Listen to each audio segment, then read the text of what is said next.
Jazzcast Pros.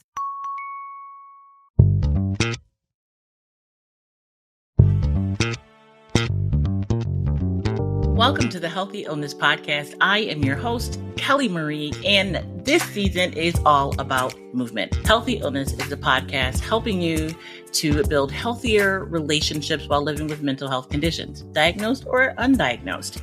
I was introduced to our guest, Justen Arnold. We are going to talk about strength conditioning, strength movement, and the importance of movement and training the body in order to be mentally healthier. So like, subscribe, share all of the social media things. Tell a friend. Are you getting something out of the podcast? Let me know. Send me an email at kellymarie@frontseatlife.com. Head over to the website, frontseatlife.com, and sign up for updates so you know not only when there's a new podcast, but also when Front Seat Life is out here front seat living. I will keep you in the know as soon as there's something to know. So, Justen, you are an entrepreneur, a gym owner, an author of 2 books, a husband, a dad. You know, you have all of these roles, and each of them plays a big part, of course, into who you are overall. But that screams extrovert. To be a gym owner, to be a trainer, to be someone that focuses on motivating other people and really speaking life into them to get them to their goals. I'm guessing you've got to be an extrovert. I am by nature an introvert, I think. And I do well at peopling, but I don't necessarily like to people all the time. I don't like to people really at all. Wow, that is something that I excel at. So tell me a little bit about the introvert in you or the extrovert in you. Where do you fit in that space? Yeah. My shirt says introverted, but willing to talk about plants. Like I totally am okay by myself. I feel like I'm an extrovert introvert the older I get. Like I got to warm up to you. I got to get to know you. And then if I like you and your energy's good, then I slowly become extroverted. Well, I like people that I like, right? Like maybe that's what it is. It's the energy in the room. I'm very selective more and more. Yeah. I'm good at peopling too. And I think maybe because I people for a living, when I am not doing that anymore, like I need to not people for a while because that's what I do.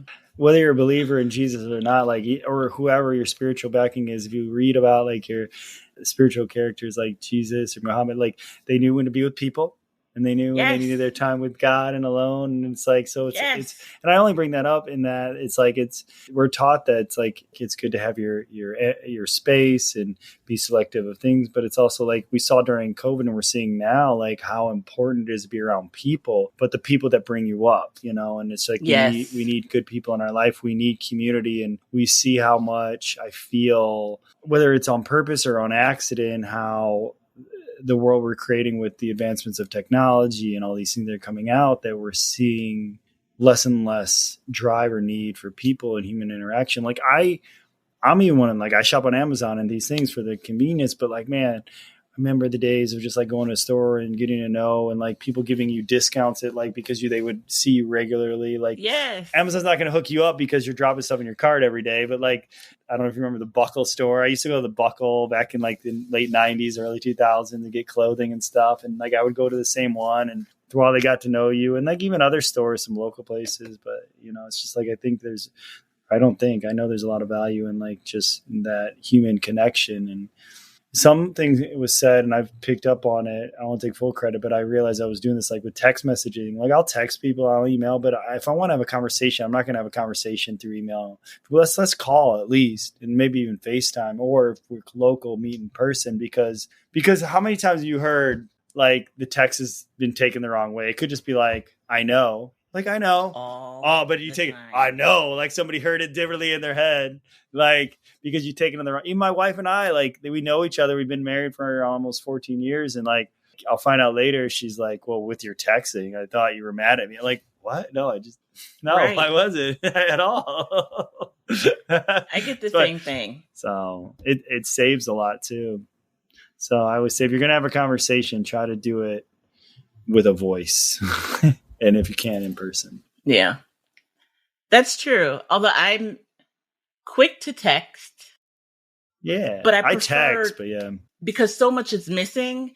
Like, take nothing from what I say except the actual words. I know it's impossible to read it without tone, but because you don't know, and I could try and throw emojis in there like, I know, smiley face, or like, I know, like a little exhaust, because I know that people are going to read it in whatever version of Kelly they are thinking is speaking in the moment, and it's usually not the right one. So yeah, I hear you. It's been and I might, but I'll catch myself. It's like if it's going long, it's like let's just call it because we probably finish it up quicker and we get to the point.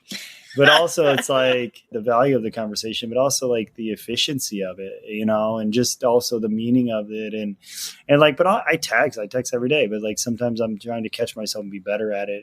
It's more of a new concept I've adopted of like, if like it's texting directions or if it's just texting some basic information, but it's like, if we're talking about something deep with a loved one.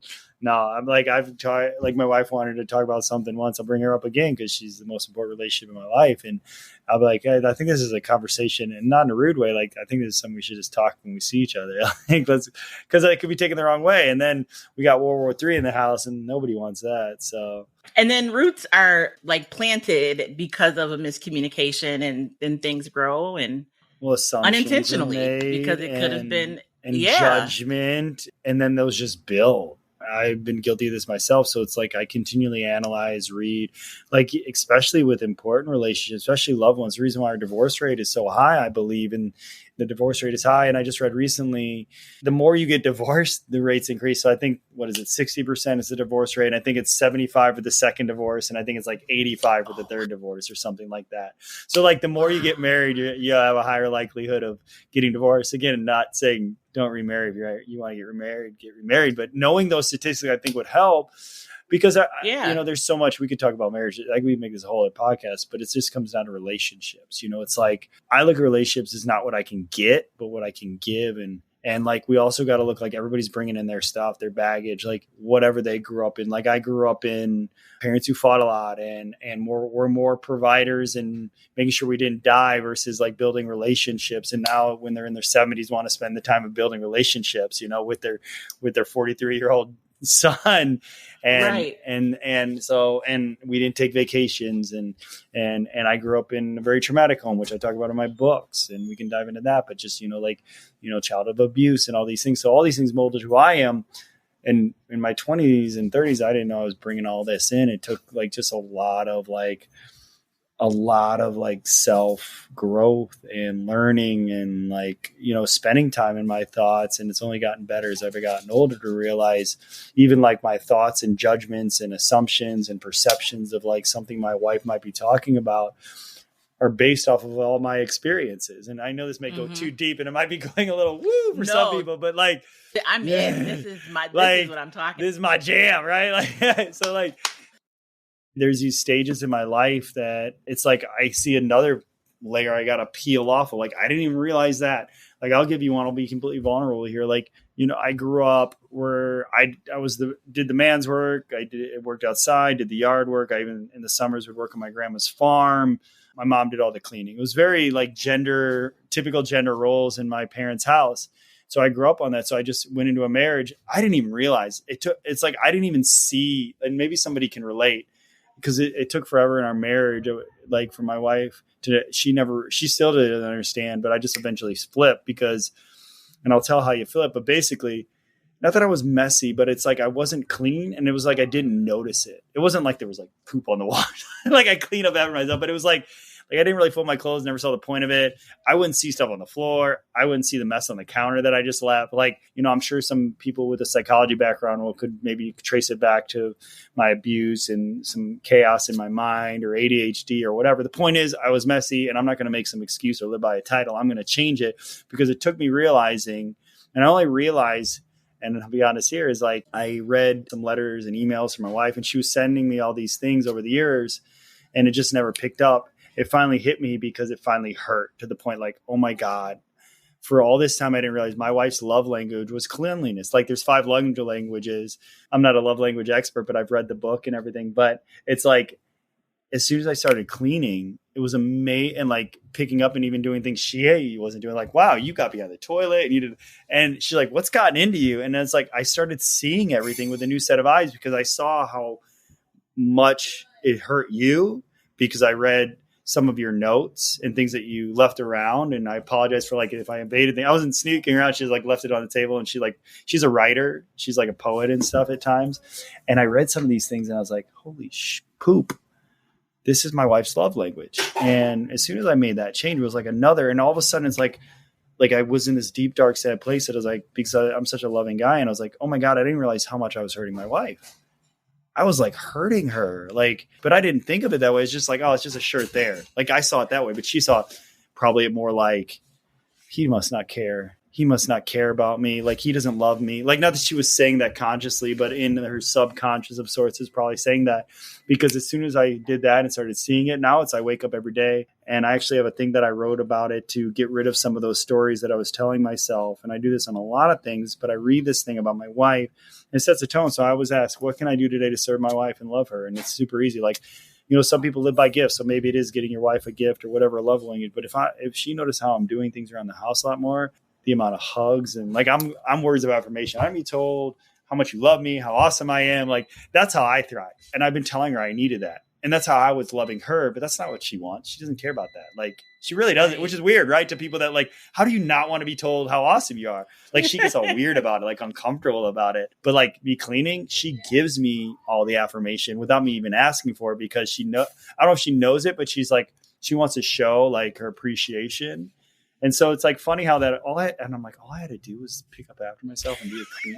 And it's like, I've almost become a clean freak. Like now I've got things I don't like, stuff in the sink. Like I don't like the toilet seat up. Like I don't like anything in the sink. Like I've trained my children to like clean up their little toothpaste. Like the kids are following me, and now it's just like things are just working out better. I'm sorry about I tangent there, but I think these are important to like people to know. It's like prior to that awakening, I was having like frustration and with her, and then I was having judgment and like, why doesn't she love me? I'm doing all these other things. I was justifying the justifications, like because I'm an entrepreneur, I'm growing a business, I'm doing all the cooking, all the shopping, I'm with the kids, I'm planning all our vacation. Like I was doing all, but like at the end of the day, I'm a man, and I believe, you know, we can't sit here, and even if, you know, maybe your partner's not doing everything you want, like it's still our job to serve and love. And if you do all the things, I can look back and like, I really am doing all the things at this point. Not everything. She's doing her fair share. We're all doing it. But like how you can bring out the better person when you truly find deep down how they feel cared about, how they feel loved. And everybody's going to be different. And we need to eradicate these stories. And if it's as old as time. We say it as our kids. If it's like self-limiting or it's negative, it's like there's these untruths that we don't even know until we start peeling them back and just start really listening. And then we get this new set of eyes on the person, on the world around us, to start to make a positive impact. And so then that's where I'm at with everything, like from like my book to my relationships. And it's continually like being in my thoughts. Like even that whole experience got me to get away from social media a lot more, because it was like, is this really like helping any of my relationships? I was like, it might be helping some people, so I'll make a post of the day, but it's me like, am I really learning anything? No, I've learned, not that I ever stopped learning, but like I've read plenty of books. I've got a bookshelf behind me. Like if I really want to learn about a subject, there's a documentary or a book or something. So like, I don't like that 1 10-minute clip. I mean, maybe, but like for me, that's more of a creator. You know, like we're creators, right? Like we even learn from creating. We learn from these conversations. So that it got me to like change a lot of habits just from that, because it's like decluttering my life externally, decluttered my life a lot more internally. And so this season is all about movement. So to me, everything you talked about is movement. It's internal movement, but it's still movement. And we get so caught up in specificity and in narrow-mindedness. Like movement has to be this singular thing. It has to be exercise. It can't be like literally I'm moving from one home to another, or moving in my spiritual journey, moving in my relationships. Like I like the growth is movement. Because movement could be anything. It could, movement in our minds, movement in our spiritual, movement in our bodies. Yeah, I will talk about movement in our bodies as it connects to the mind and the spiritual. So I've always believed movement is medicine. For somebody that's been through physical trauma, for anybody, like there's a book that was written, what was it called? The Body Keeps the Score. And for those that haven't read it or not familiar with it, it's like your past experiences can hold different trauma in your body. So for example, like I've had clients like this, like you could have a traumatic experience, and because of that, your body holds tension in their traps or in your glute, and there's really no injury. I mean, I've had people that like have been in accidents and they're fully healed, but they, like a guy that I had that he couldn't lift his arm up, his shoulder hurt, but they couldn't find anything wrong with it, been through therapy, and then just started doing movement and like really working actually on his foot a lot. There's actually a nerve in his foot. He had a lot of tension in his feet from it. So it wasn't really his actual shoulder. It was just getting some better movement. And once we like got better ankle and foot mobility, he was able to raise his arm. But I gave a couple workshops in there. It was a school that usually does like yoga, but they wanted to bring me in because they know that I'm like a movement mobility guy and movement expert. But I also work with the mind. I've written a couple books, so I talked about that. Long story short, I had a variety of people, men, women, like all sizes, all ages, and 20s, 30s, and above, different stories. What was cool about it is I basically started like a joint by joint mobility movement, started simple and got progressively more advanced as I saw with each group. And I gave options for each group, but that's why we got to move. That's why I got to move every day. I think we always look at it as like a weight loss thing, and we got to be healthy because it's the right thing to do. And we have all this like fear tactic of obesity, and it shouldn't be fear. It should be fun. It should be enjoyment. Can it be hard? Sure. It can be high intensity. Yeah. There's benefits in that. That's sports. Should it be all the time? No, because a lot of people live a high, intense, stressful life. So we're stressed all the time, even our workouts. But it should be like, it could start out with a walk. Could be a bonding relationship. Like think of how much connections are made in movement, from walks to yogas to group classes to, and then we talk about the mind part of it, like the movement of the mind that's connecting and all that. So we know that exercise now is better than, they've done enough studies now where exercise and movement is better for you than any antidepressant medicine. It's actually been proven that it's the best antidepressant. And movement in groups of people, like there's these documentaries and books that have been written about the blue zones and how a lot of the similarities and why these people live in over 100, these centenarians, is because they're moving every day, usually with friends and having fun. Like it's not some complicated paleo, right? Keto, vegetarian. It's just like, let's eat real food. Let's get some rest. Let's have a purpose in our life, which could be our job or it could be something else. And then let's hang out with friends and have fun and play. Like that's why I think here in America, what is it? Pickleball. Yes, yeah. Pickleball. Like that. Yeah, and I usually see older groups of people doing that. So yeah, pickleball is a big deal now. It is. And it's interesting though that so there's a couple things. One, I read in your Purpose Through Pain that, and so the books will be in the show notes and people will be able to click and they are in my link tree, but you can find them on Amazon. And if people just Google like Justen Arnold with an E-N, you'll find my stuff. JustenArnold.com is my website. Right now, I just have my Purpose Through Pain on that. I haven't updated that for my Joyful Warrior, my second book that just came out. But you talked about in the excerpt about the small incremental steps in what that looks like and how those small things lead into bigger changes.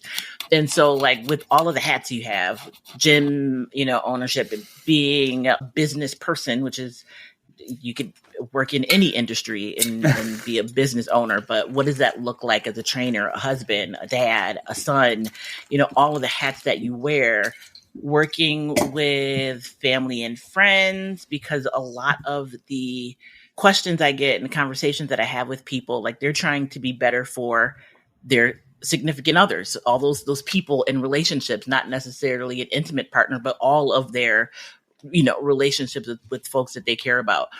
So in this space of doing things together and also mental health and movement, what are some things you think folks can do together that maybe they haven't tried before that would kind of play into both movement and mental health?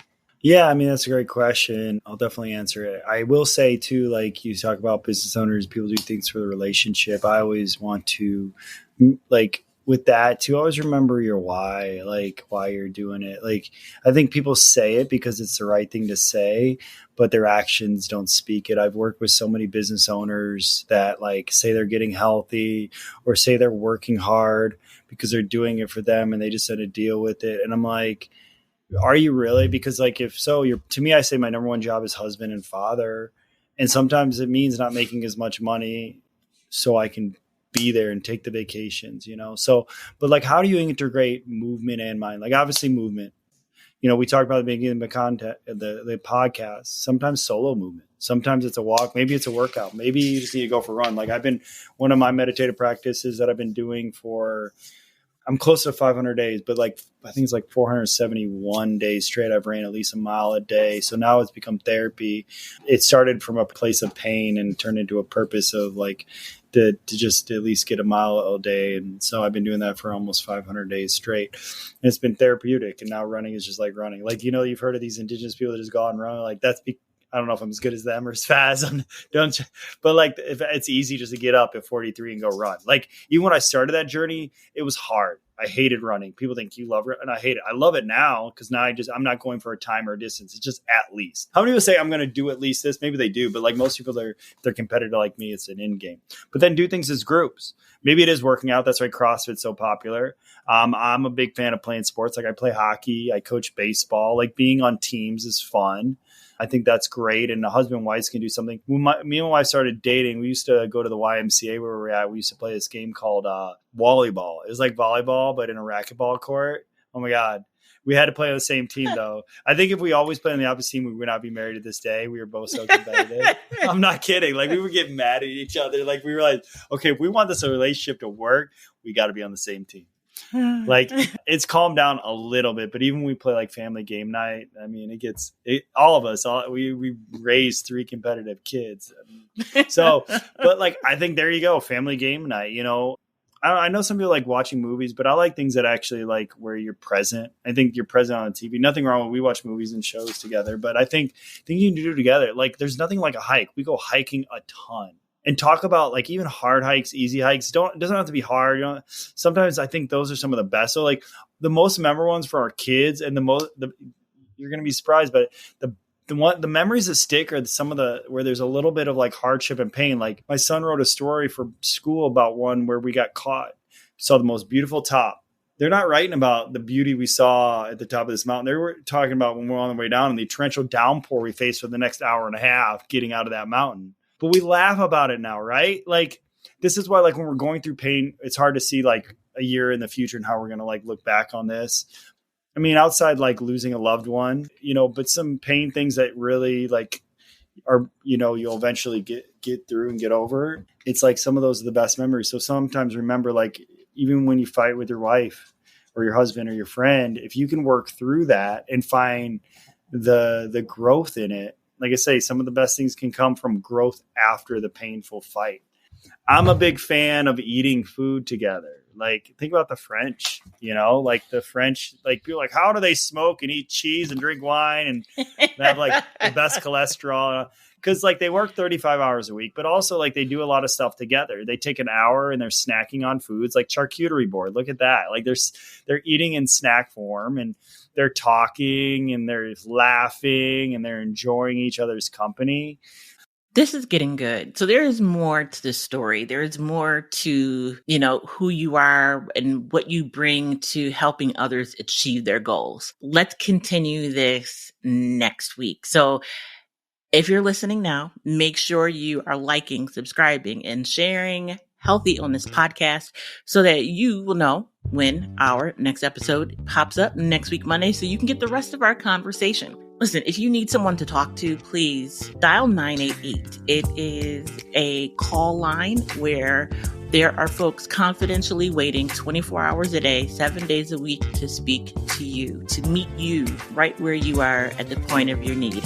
You are not alone, and there is someone who is waiting to help walk you through this moment that you find yourself in. So again, you can dial 988 for a confidential and free person to speak with.